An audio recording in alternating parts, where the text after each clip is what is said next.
Atlanta. Fast, new, moving. A city that won't stop. Sits in the heart of the South. In the core of stock car racing country. Best place in the world for a stock car race. South on the expressway. South to the track. South to Atlanta International Raceway, where a race, the race, is starting right now. The world's most famous stock car drivers peel off in the order they've earned.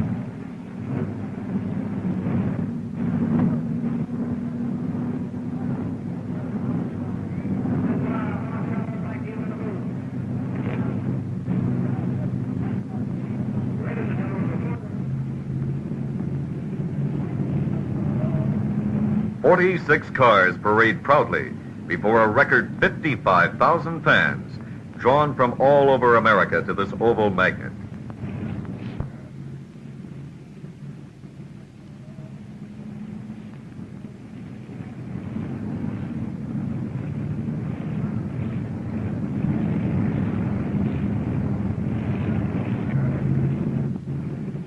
Parade speed is death to these cars, tuned to race over 120 miles per hour.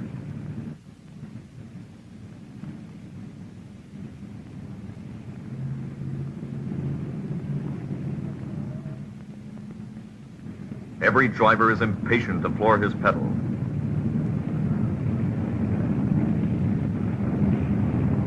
From the pace car, you can see their faces, the faces of the impatient crowd, the faces of the cars grinning at you.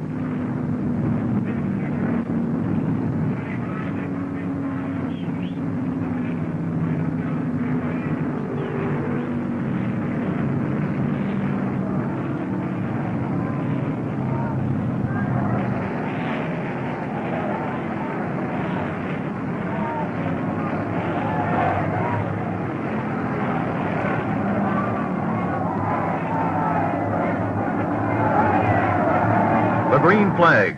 The race has begun and your heart is in your throat. Banjo Matthews' Pontiac 02 jumps to the front.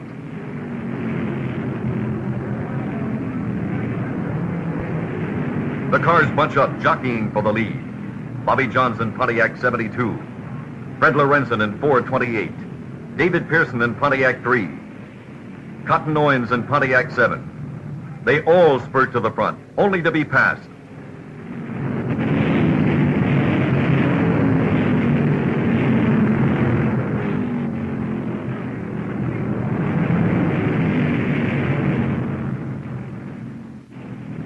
Nelson Stacy blows a tire and rams the rail. That blowout on a broken tie rod put him out of the race here in the second lap. Now in our camera car right on the track, we pass the main grandstand and speed into the first turn. High up on the second turn.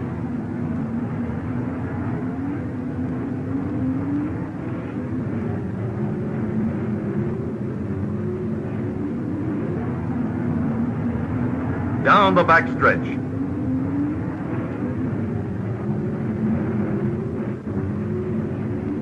Up on the third turn.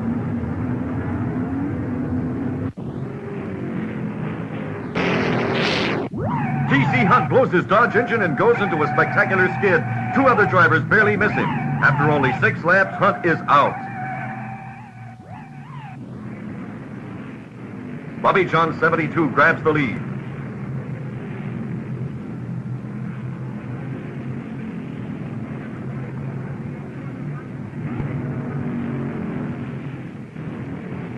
The pack runs close, too close for comfort. Now watch a rare shot of an accident from beginning to brutal end. Bunky Blackburn in Ford 9 blows a tire, loses control, spinning into the guardrail.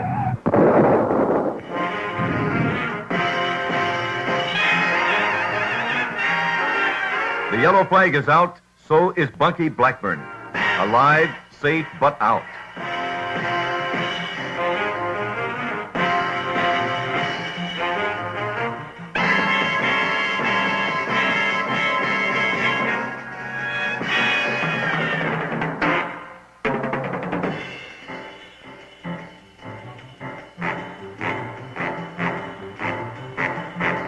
Herman Beam in the camera car is in trouble.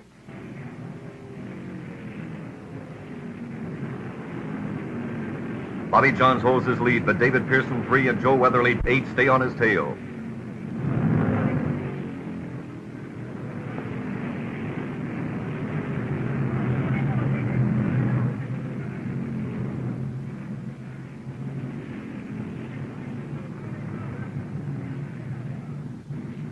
Hold it! Larry Frank, Ford 6, loses it on the first turn. Spins into the second. Into Rex White 4. Jim Pardue 54. George Green 1. Wow! Frank's in a bad spot up on the rail, backwards.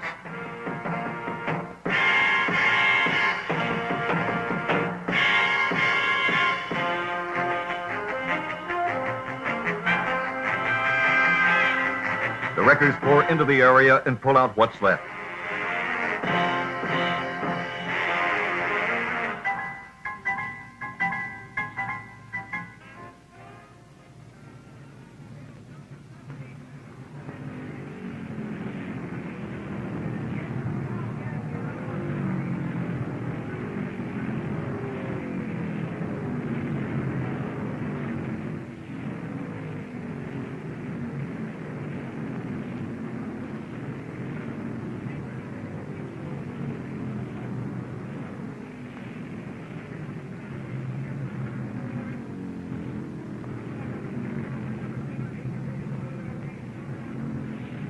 Some fast, furious buddy work, and Pardue goes back into action.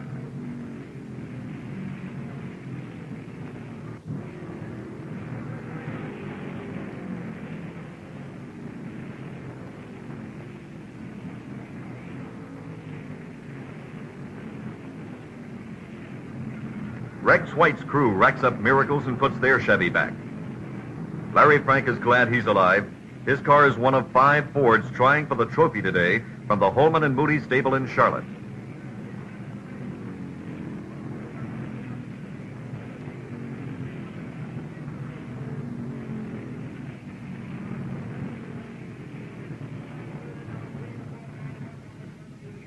Ralph Moody leads his crew as they bring Frank's Ford back to life.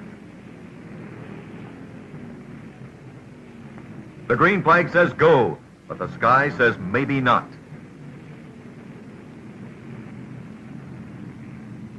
It's clouding up.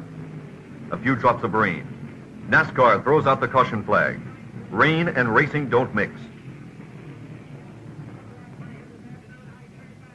So you wait it out. The crowd and the pit crews take a break, while drivers grind out spirals on the track, slowly drying it off.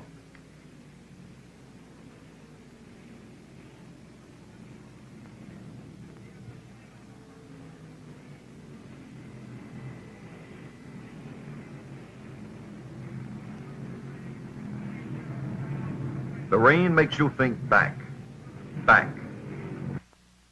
to Charlotte, North Carolina, where the Holman and Moody team have been grooming their Ford since March for this race.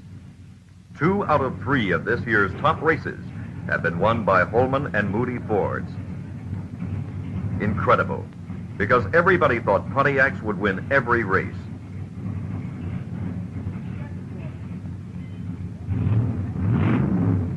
All eyes were on Holman and Moody and their 5 Fords, with Fred Lorenzen, Marvin Panch, Larry Frank, Nelson Stacy, and Elmo Langley at the wheels.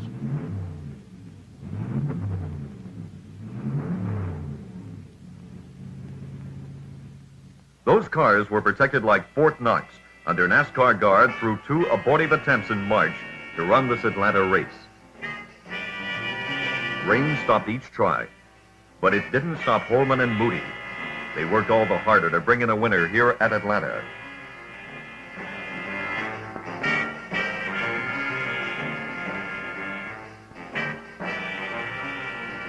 The faces of the NASCAR inspectors tell you they wouldn't stand for any foolishness. Anybody who wanted to win this race had to do it with a true stock car. He had to qualify at the time trials with the rest.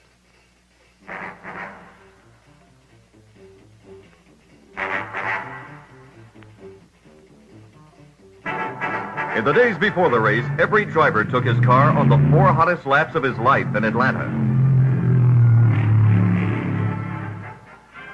Cotton Owens in his number 7 Pontiac exceeded 138 miles per hour on a 4-lap average. But it was Banjo Matthews' Pontiac 02 who took the pole position in the car he personally built and serviced in Asheville, North Carolina.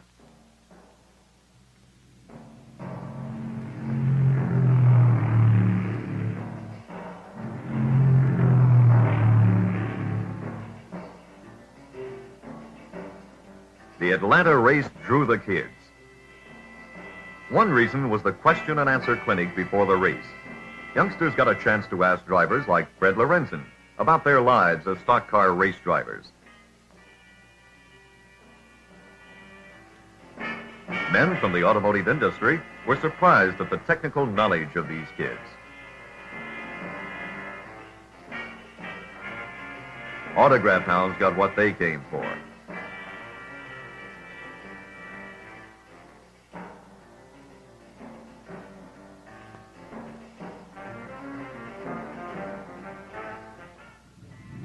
Fans who came early watched open-mouthed as crews prepared their cars for the race. Toy wagons were standard pit transportation. The men worked night and day. The engines had to be right. The cars had to be right.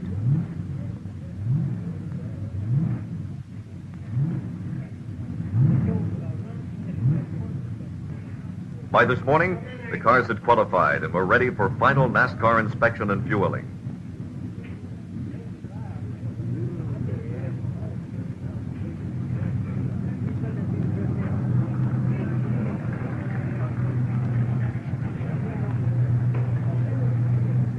When the association seal went on the car, you knew it was honest and safe.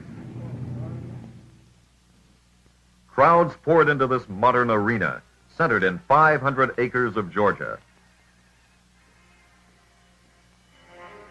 Fans got a wealth of entertainment and refreshment as the minutes ticked off before the race. Charlotte's crack police motorcycle team dazzled the crowd.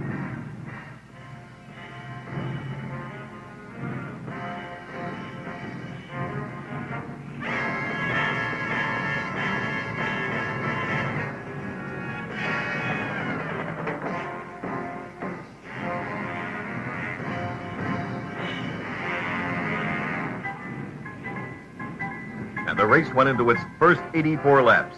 Now the track is dry again. Scorers carefully check car positions. The word goes out and the green flag flies. Joe Weatherly 8 leads.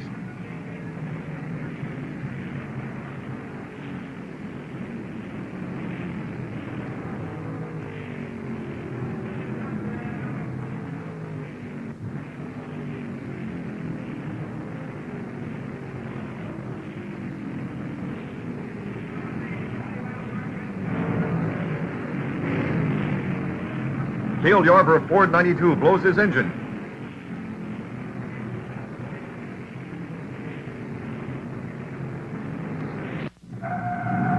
Roscoe Thompson's Mercury starts to spin out, but he gets control. Now Fred Lorenzen, 28, zooms to the front and takes charge. Fred now looks like Holman and Moody's one best chance at the Cup.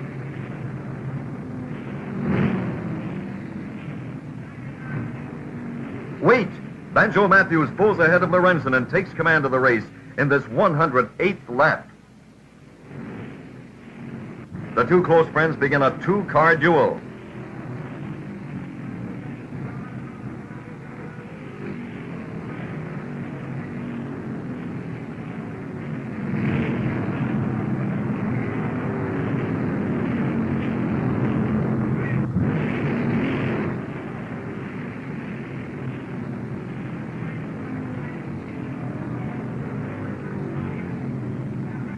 Other cars pair up to draft. Drivers know they can save fuel and pick up speed by drafting, riding right on another car's tail.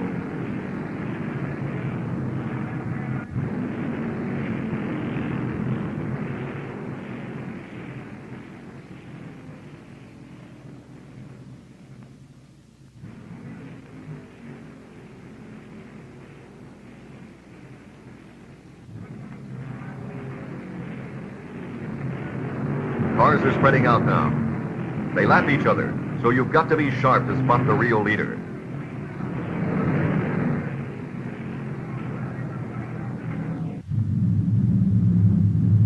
Right now, Banjo Matthews 0-2 has it and intends to keep it.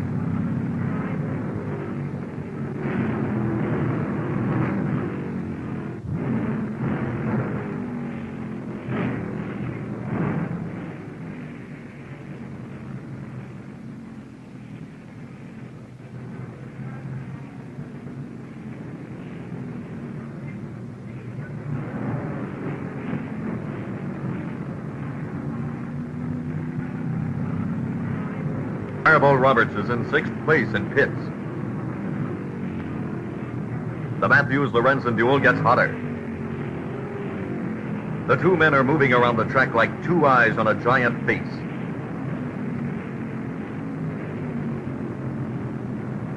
Their pit crews couldn't be happier. The track is dry, the track is fast. Speeds between cautions are running over 130 miles per hour.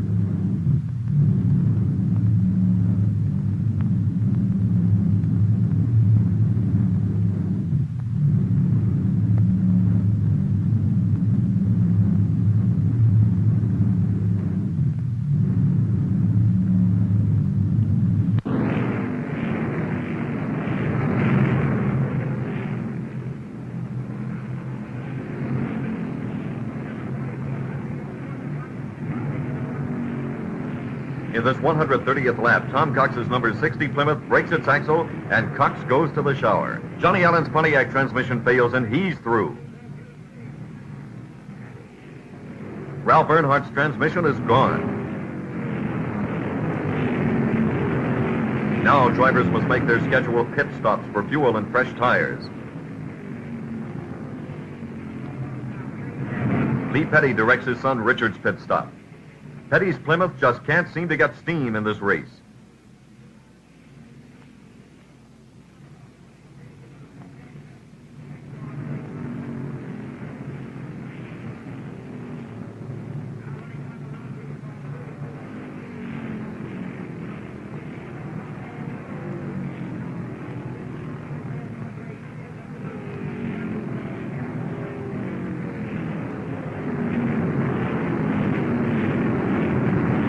David Pearson 3 takes the lead momentarily, and then Lorenzen dashes out front.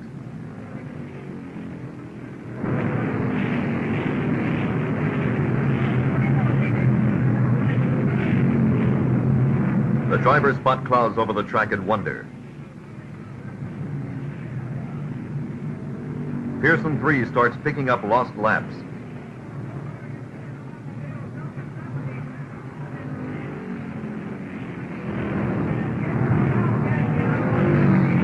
Spencer Chevrolet has bad engine trouble.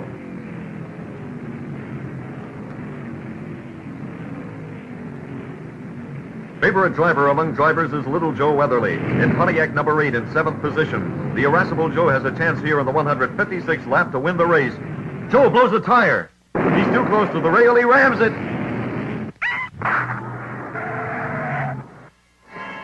There's a sad face on this crowd as Joe drags to the pits. There's something mighty tragic about a pit stop you know is costing you the race.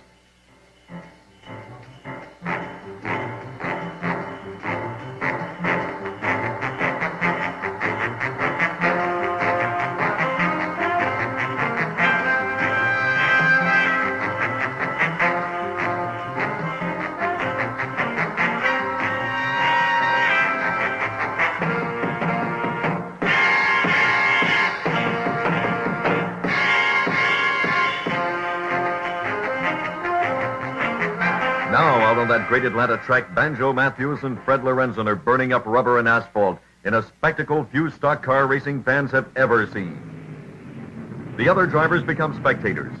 The lead changes faster than the scorers can tap it. Banjo leads on the back stretch. Fred pulls ahead on the 4th turn. By the time they hit the 2nd turn, Banjo is back in front. The Holman and Moody team can only wait and watch now. Marvin Patch's engine smokes. This pit stop means out of 5 Holman and Moody Fords, only Lorenzen is left to win this race.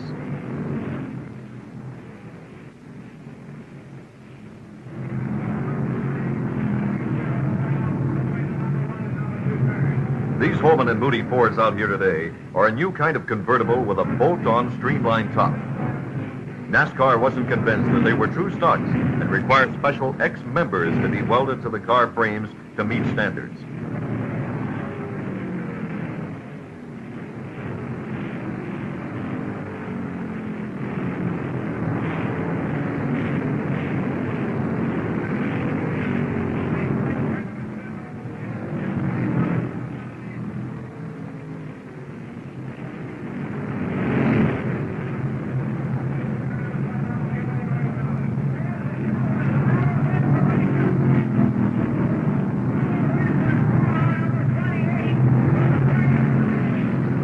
Eighth place Paul Goldsmith in Pontiac 01 pits. A driver hasn't a chance to do much more than wipe his face, rest his eyes in a stop lasting less than a minute.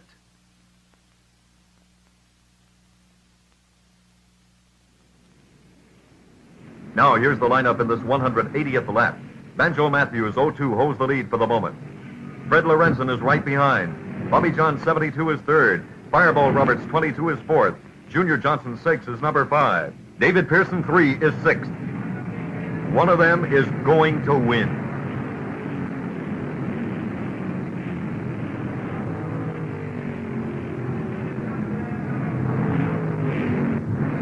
Ed Livingston is going out with a Ford that just won't run anymore.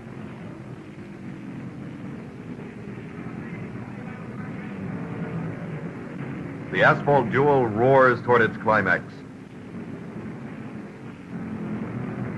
But you can't call it all bitter. Not between two men who are like brothers to each other.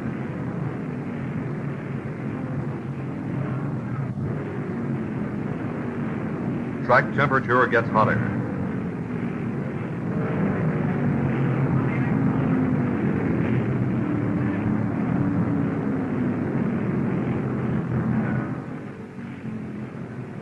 Drivers look skyward.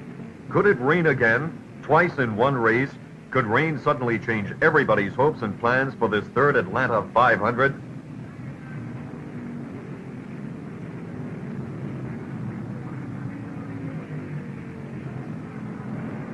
No time to think.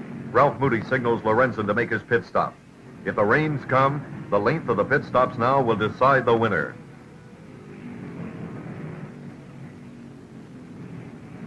Lorenzen is in.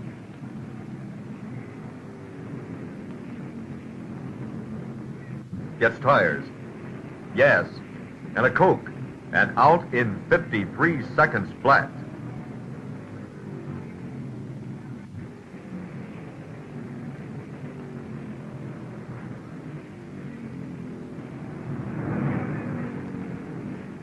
Half the sky is black, half is white, as Banjo pits.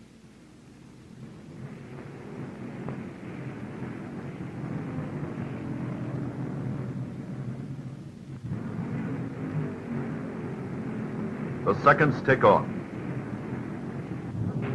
10, 20, 30, 40, 50, 64, and Banjo is back fighting.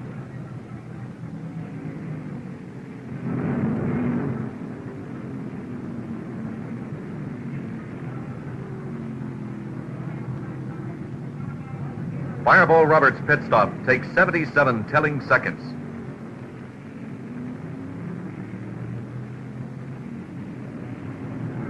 The pit stops give Bobby John 72 the lead in his 211th lap.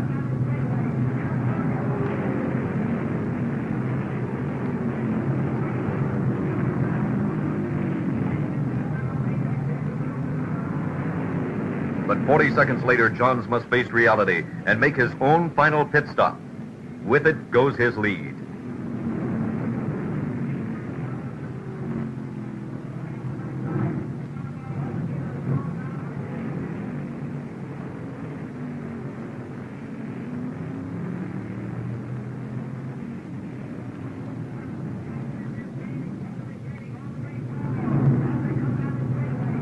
Matthews and Lorenzen slug it out. They watch the weather in disbelief. Banjo and Fred figure it will rain. They go for broke. Never did they drive so hard as this. Lap 213, 214, 215. Lorenzen pulls ahead.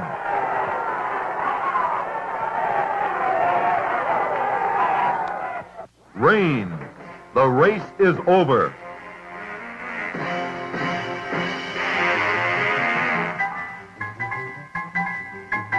Not the checkered flag, but the yellow flag waves over the darkened race area. Fred Lorenzen takes the race. Top money goes to this 28-year-old native of Elmhurst, Illinois.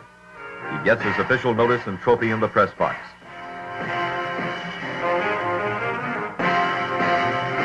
And 55,000 head out to tell the folks back home of an incredible Pontiac Ford duel they'll never forget. This is the car that did it.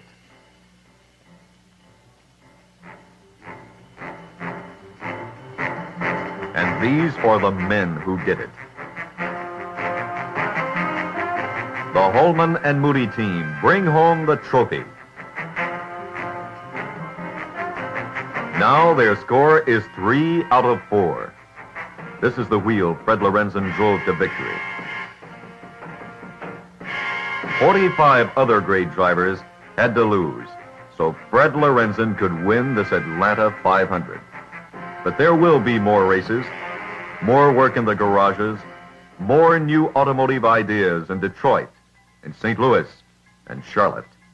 And these are the faces of the men who will win those races of the future. Men born to the track. Men who love cars and racing and winning.